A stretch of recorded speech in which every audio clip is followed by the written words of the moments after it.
T.O. Blaze. Hey there, this is T.O. bringing another Kerbal Space Program video, another entry into my Laythe Legacies series. And in today's video, I'm excited to show off this interesting little build that I came up with. So, building colonies and outposts on other celestial bodies, you quickly run into fuel issues. I mean, I feel like most of KSP is about balancing fuel to weight ratios and being as efficient as possible. And typically vehicles, especially in the early stages of the game, they're not reusable even. It's all about fuel, it's all about weight. But in Laythe Legacies, I like to build fuel outposts, refueler stations. I got fuel trucks, landers with drills and ISRU converters and all that good stuff. I think that's what they're called. Anyway, so having the ability to refuel something that's stranded, that's maybe in a little remote area, kind of hard to get to, something that might itself have limited fuel and needs some assistance, that capability would be nice. So here you see on screen, I've got this mobile fuel truck. It's got the drill and the converter, got solar panels, the heat dissipators, I forget what they're called, lots of batteries, all that good stuff. And it's mobile, yeah, but to drive it from point A to point B on the surface of the planet would take a long time. So I've got the first vehicle that you saw at the beginning of the video, this plane body that fits around the rover, and those two obviously made together using the docking port and a few other little parts, and allows that refueling truck to be way more mobile, and I'll be able to fly it around to get it to stranded vehicles and that sort of thing, which is actually something that's on my to-do list. So I haven't done a good job of explaining with Laythe Legacies what the vision is.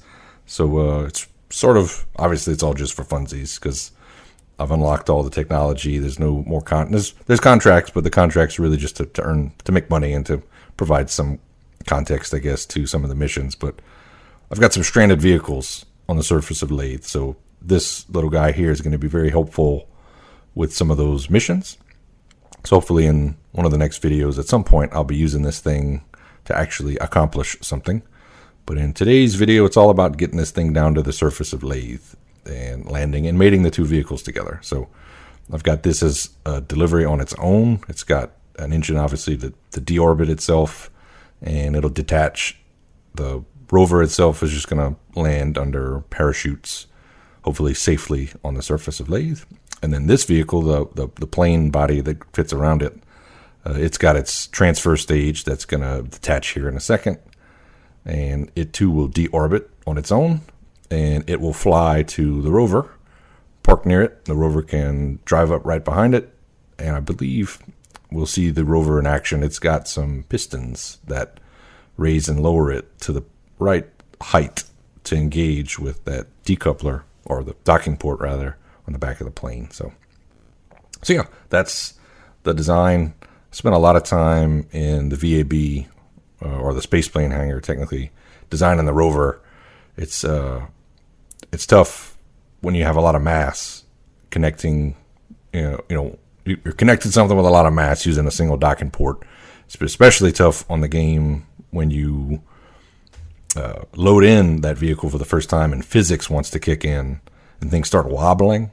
So I really wanted to design something that didn't have a lot of actuating or moving parts. So I ended up with a single piston that does all the movement. So hopefully that will reduce the amount of wobble, and the Kraken, the spaghetti monster, won't attack when I go to try to use this thing.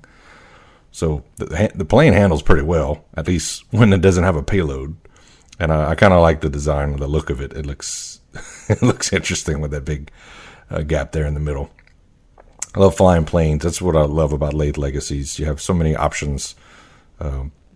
You can stay in orbit. You can go down on the surface and use air-breathing engines. You've got lots of water, which is alluding to some future missions. So, yeah, I'm loving the plane design so far.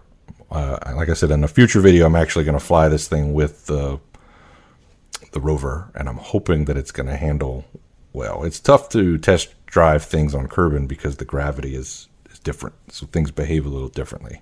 So yeah, this is the most pretty much the video, the mission, trying to land, and you see in a second, all 6 of those wheels are attached to structural parts that are attached to that single piston. So I should be able to extend one piston. I think I'm pretty sure it's one piston, and it's might even be set to a control group there, so that when I adjust the throttle, yep, it is, because you don't need a throttle on a rover, so I use the throttle to adjust the piston. So that's the video. Hope you guys enjoyed it. Stick around for future iterations of Laythe Legacies. Appreciate you for tuning in, and I'll see you guys real soon.